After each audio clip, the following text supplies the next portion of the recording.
And up here in the top right is our Zerg player. The Bane of Idra. The Bane of Idra himself. The Zerg version of Hongen. The Zerg version of Hongen. I think Hongen's playing tomorrow.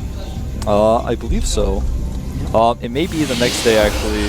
Because there's almost all Terrans. Oh, that's right, all Terrans and. But here's our Protoss player. He's playing today. He is our BlizzCon winner from last year. Yep, he was able to beat Loner. If you guys remember, Chinese pro Loner.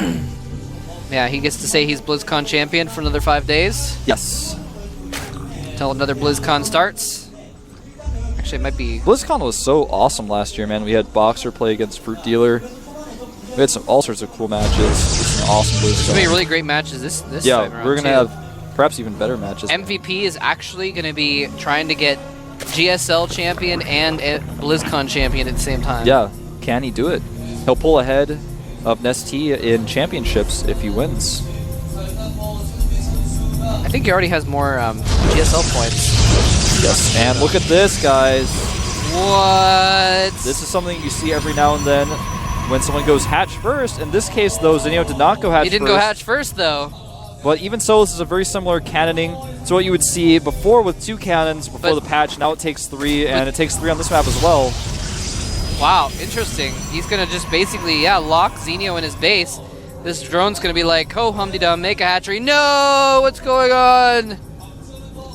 This is actually something that you would very rarely see in this case, but it's the same situation, guys, as you would see on a map like Metalopolis, for example, where you do 3 pylons at the bottom of the ramp. And we've seen this a long time ago, and looks like this cannon's going to finish just in time to ward these Zerglings off. Did do a little bit of damage to that pylon. He's making a spine, and this contain won't last very long. He's going to be able to break out using that spine. The spine's going to be able to start hitting the pylons, and the cannon will be out of range. But this allows him to safely take a Nexus and buy a lot of time. Zenio's got to make that spine that he wouldn't ordinarily make. Huh. Cool build by Genius. This is interesting.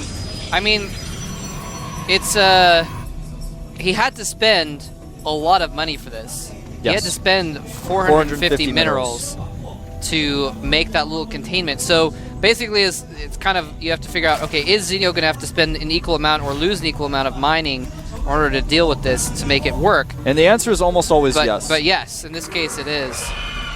Especially if this can actually punish the Zerg so much if he goes for a hatchery first and you stop him here, he has to cancel, he loses those minerals. That drone is trapped outside, for example, and Genius is actually just going to leave this with the 1 cannon. He's not going to try to make more cannons, make pylons behind. A lot of players make the mistake of doing that. The spine's now moving into place to do damage. It's going to target down the center pylon first since it's the most damaged. And, you know, eventually take this out and make a hatchery. He does have a lair on the way. He could try to Nidus. Very unlikely that we'll see a Nidus, though. There are 2 Overlords sort of heading towards Genius's base. One is in a place where it's going to be impossible to Nidus. The other one hasn't completely gotten towards Genius's base. I don't think we're going to see a Nidus, but we may very well see one. He's still mining gas. Hey, Wolf, what do you call a Nidus worm that that protects with only 300 units against a much larger army? What's that? You call it a Leonidas. I'm sorry. I like puns sometimes, and that one I just couldn't pass it up. Oh man, that was actually like, I didn't even get it at first. I was just like, ah. And then when I got it, I stopped laughing for some reason. I was just like, ah. That'd be funny if you just left that cannon there. It's like, I don't actually need to kill it, so.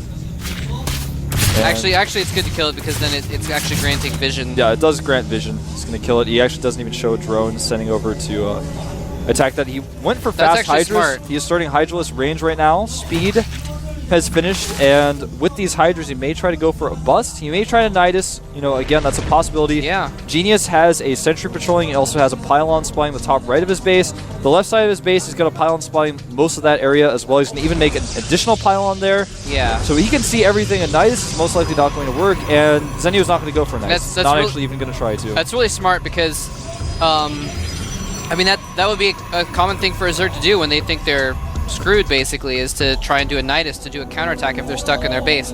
So very smart. Now, on the other hand, I mean, he actually might even still want to think about a Nidus worm nearby the front of Genius's base just because his Hydras are going to be so slow. That's the only way he can actually get Hydras to reinforce very quickly. Doesn't look like he's going to do that. We saw someone do that in the... You know, he actually might do that. An MLG or something like that. We've seen people do that Yeah, people before. have done that before. People have done it to me before on the ladder. It's pretty painful. I'm like, oh, this Hydra bust isn't going to work. Your Hydras take too long. And then Nidus pops out. I'm like, there's no Nidus in my base. And then Hydras pop out. And I'm like, I think it was Lucira. I think Lucira did it. Well, these Hydras are going to try to go for a bust here. They do have range, so they're going to be able to pick off this Forge very quickly. It's going to stop the upgrade that's going down there. And he does spread creep here, and now that that's down, he can try to run in with his Zerglings. He's actually going to go for the cannon. Needs to micro back one of those Hydras. Actually, he just barely survives there. He's going to go for the core. That's going to stop Hallucination. And actually, Genius could be in some trouble here. This could be a win for Zenio. He's actually looking good. The range on those Hydras and the damage per second that they are able to put out is just killing all the buildings at the front of Genius. He needs to be very careful with those sentries. Yeah, he wants to trap the Hydras inside next to the cannons if he can.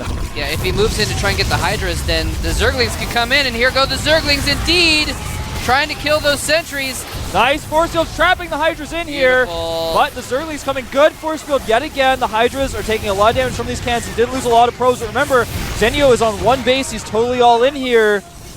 The core and Forge are being remade inside of the main. He does have 3 gateways up in his main base. So he can continue to warp in units. He's choosing to warp in Zealots here, knowing that the Hydras off creep cannot really kite them, cannot really escape the Zealots if the Zealots decide to engage. Making another cannon as well. The Zergling's going to take some hits here. The sentries could force field the Hydras, and they do! Zealots doing a ton of damage to those Hydras. The cannon going to trap that last Hydra there as well. And it looks like Genius is going to hold this. And Zenio has got to be feeling pretty terrible. I mean, he's down 2-0 right now, and he got cannon blocked before he even went for a hatchery first. He was forced into doing this all in, and now Genius is holding. Zenio's mindset right now he must be the most frustrated man in the world. Yeah, he's sending in more Hydras to the front here, hoping that he could just basically just have too much damage output, but Genius actually has a sizable army now. He's got a lot of sentries. He's starting to warp in Stalkers now as well, and every time the Hydras try to poke, he force fields them and he kills 2 or 3 of the Hydras. Yeah, more Hydras are streaming across the map. These can't even escape though. And once he cleans up these last few Hydras, Zenio will have nothing, and that's going to be GG. Guardian Shield will actually not be used here, surprisingly. There he goes, putting that Guardian Shield up. He's going to finish this off. GG! And Zenio goes 0-3. Genius, however, advances to be just in second place in this group, 1 behind Puzzle with 2-1. And Zenio's got to be really frustrated. Obviously, he's like the guy who missed the bus, and he's like trying to get a taxi to work and stuff. He's getting really stressed out, and he shows up to work. He's still 10 minutes late, but he bursts in the door. He's like, I'm really sorry. And the boss is like, oh, work's canceled today. And he's like, ah! That's how he feels right now, man. Here we go, Wolf. Here's the fancy graphics for you. There goes third strike on Zenio's lost column. Zenio got the third strike, man. He's out. He's pretty much out. Yep. And, I mean, he's still got another game to play, but it's not going to matter too much for him because he's basically out of it at this point. Yeah. They may even skip it depending on how the rest of the results go, if it's not necessary to be played. Oh, they might. They might actually, yeah. But right now, that means Genius and Puzzle each have 2 wins. So that means that there's 0 possibility of Zenio even coming out with a tiebreaker. Genius and Puzzle are both kind of in first place right now. If Genius, Genius has played more games.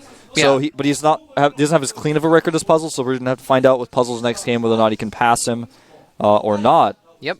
And in fact, the next game is going to be Gumiho versus Puzzle. It's going to be the next match. And that's also going to be a really important one because Puzzle's at 2-0.